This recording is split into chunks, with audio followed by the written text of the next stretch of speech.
This is going to be the Icon LX21 Grading.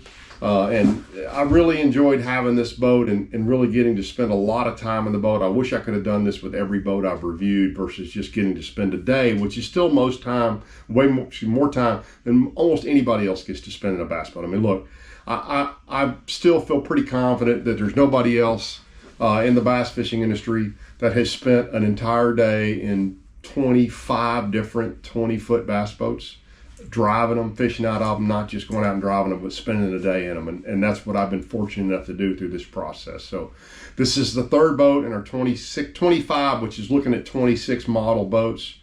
So it's going to be late to 2025, and then we'll continue doing this into early 2026 as well. And let's just jump right into the scoring. So we've scored 2 boats so far, and that would be the Puma and the Caracal.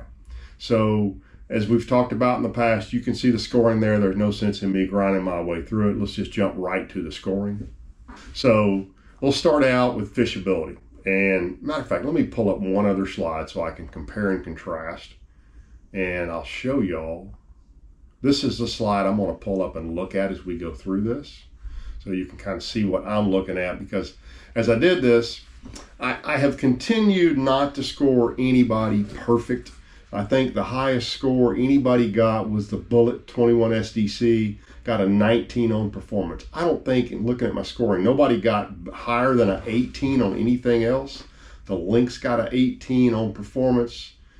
So the fact that the Icon LX21 got an 18 for an excellent on fishability says a lot about this boat. As I talked about in the videos, tremendous amount of workspace on the front of the boat, on the bow of the boat, extremely large front deck, 71.5 inches at the back seat pole of width, of carpet width, and then 63.5 inches at the trolling motor pedal. Now let's compare that also, because this will not change. Now, as I said before, I'm not comparing the scores from 2021 with the scores today, because everybody's going to score better, right? They've all improved these boats. They're all going to score better, but the measurements are largely the